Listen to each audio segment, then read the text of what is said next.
하나님은 여러분들을 사랑하십니다.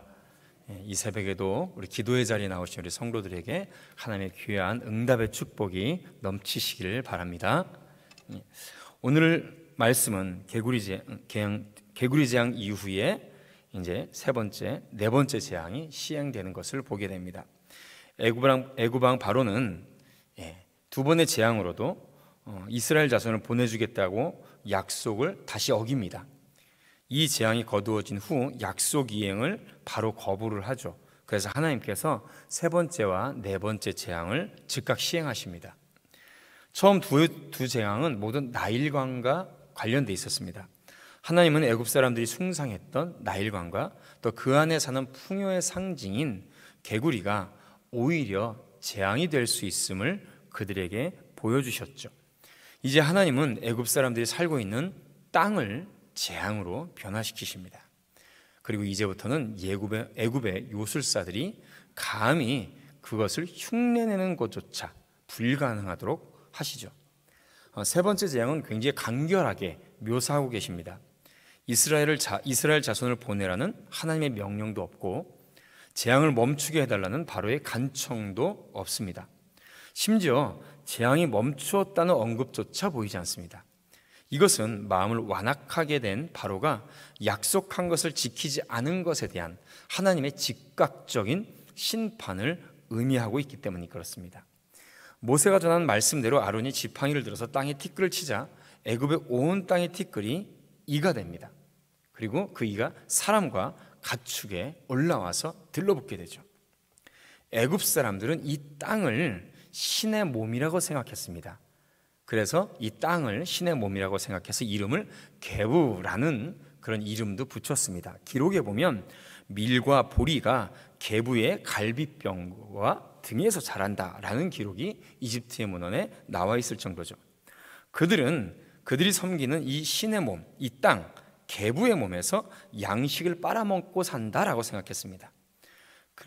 그런데 이제는 땅의 흙이 해충으로 변해서 그들에게 영양분을 주는 것이 아니라 애굽 사람들의 피를 도리어 빨아먹는 그런 상황이 벌어진 것이죠.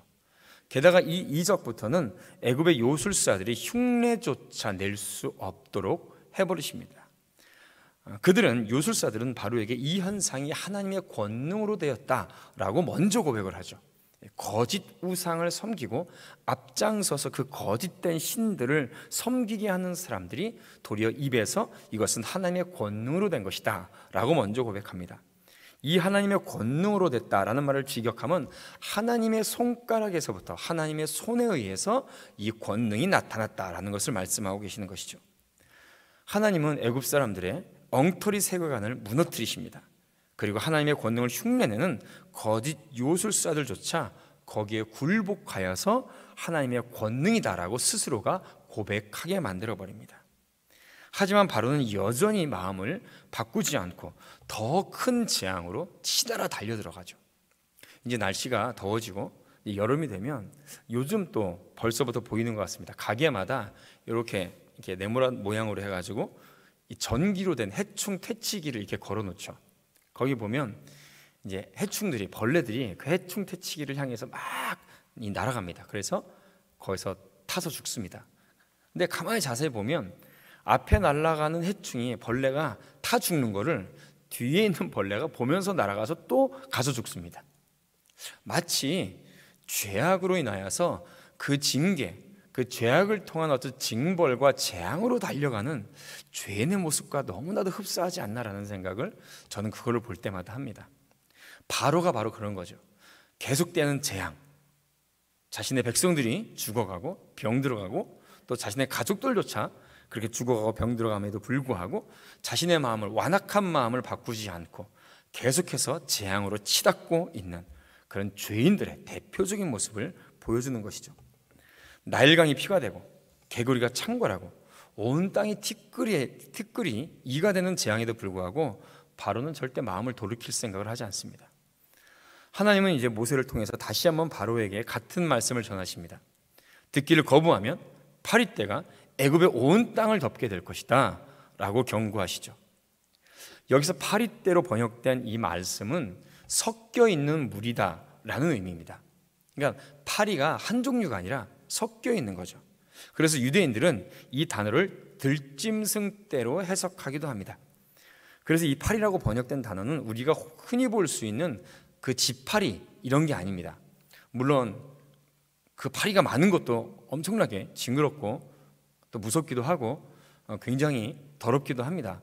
시골에 가면 이 우사나 소를 키우는 우사나 돼지를 키우는 이런 돈사 옆에 가면, 그 근처에서 가면 파리가 굉장히 많습니다.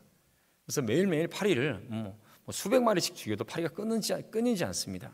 그 파리만 봐도 끔찍한데, 여기서 이 파리는 그냥 파리가 아니라 이 지역에 사는 이 곤충이나 사람의 피부까지로 물어뜯어서 피를 빨아먹는 어떤 채채빨이나 말파리 이런 종류를 의미합니다.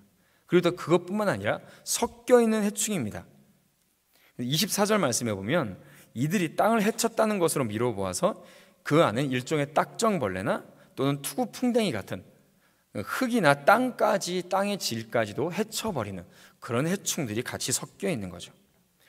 이런 해충들은 사람을 이빨로 괴롭게 물고 생활 도구까지 못 쓰게 만들고 무서운 질병을 옮기기까지 하는 굉장히 무서운 해충의 집단입니다. 특별히 네 번째 재앙에서부터 가장 특별한 점은 이때서부터 하나님께서 애굽 온 땅과, 그러니까 애굽의 백성들과 이스라엘 백성들이 사는 고센 땅을 명확하게 구분하시고 그 고센 땅에는 재앙이 없게 하셨다는 것이죠. 사실 이스라엘이 거주하는 고센 땅은 굉장히 질병이 잘 들 수 있는 여건의 지역입니다. 그 고센 땅은 나일강의 삼각주 유역에 자리 잡고 있습니다. 그렇기 때문에 지리적 조건으로 볼 때 나일강으로부터 발생하는 여러 가지 재앙들, 그리고 해충들이 가장 많이 또 가장 먼저 일어나는 곳이 이스라엘 백성들이 살아가는 고센 땅입니다. 그런데 그럼에도 불구하고 여러 가지 재앙과 해충들이 난무함에도 불구하고 하나님께서 고센 땅만 보호하셔서 그 땅에만 재앙이 임하지 않게 하신 것이죠. 이것은 그 재앙의 행사자, 주권자가 바로 전능하신 하나님이심을 여실히 입증하고 있는 것입니다. 하나님께서 말씀하시죠. 나의 백성과 너의 백성을 나누겠다. 애굽 백성과 이스라엘 백성이 분명히 다르며 이스라엘이 여호와 하나님의 백성이라는 사실을 분명히 말씀하고 계시는 것입니다. 바로가 그 마음을 완악하게 해서 하나님의 명령을 거부할수록 그는 스스로 애굽을 보호할 수 있는 존재임을 드러내고, 그 반대로 하나님께서는 자기 백성을 철저하게 보호하시는 하나님, 영존하시는 하나님, 통치하시는 하나님이시라는 것을 명확하게 분명하게 드러내시는 것이죠. 이처럼 하나님은 의인과 악인을 구별하시고 어떤 상황에서도 그 백성을 보호하시고 돌보시는 이심을 우리가 기억하고 믿으시길 바랍니다. 성경에는 하나님께서 당신의 백성을 보호하신다는 수많은 역사를 기록하고 있습니다. 또한 계속해서 보호하실 것이라는 약속으로 가득 차 있습니다. 시편 145편 20절 말씀에는 여호와께서 자기를 사랑하시는 자들을 다 보호하시고 악인들은 다 멸하시도다 라고 말씀하십니다. 또한 베드로전서 1장 5절 말씀에도 이렇게 말씀하십니다. 너희는 말세에 나타나기로 예비하신 구원을 얻기 위하여 믿음으로 말미암아 하나님의 능력으로 보호하심을 받았느니라. 할렐루야. 반면에 하나님을 인정하지 않는 자에게는 결국 패배밖에 없음을 말씀하고 계시는 것이죠. 바로와 애굽 사람들은 자신들을 풍요롭게 해준 모든 것들이 사실상 여호와 하나님께로부터 왔음을 깨닫고 순종해야만 했습니다. 그러나 바로는 절대로 그 마음을 돌이키지 않았고 계속해서 더 큰 재앙으로, 더 큰 징벌로, 더 큰 저주로 내다를 수밖에 없었던 것이죠. 반면에 하나님께서는 그의 백성을 계속해서 이 이후로도 철저하게 보호하고 계시는 것입니다.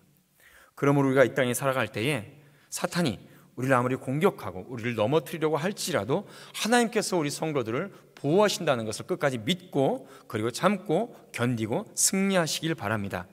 오늘도 살아갈 때 이 하나님만을 믿고 세상에서 당당하게 힘있게 살아가는 우리 성도들 되시기를 주님의 이름으로 축원드립니다. 기도하겠습니다. 하나님 아버지, 주의 은혜와 사랑을 감사드립니다. 주님은 그의 백성과 불신자들을 구별하시고 의인과 악인을 구별하시며 그 의인을 하나님의 백성을 철저히 보호하심을 믿습니다.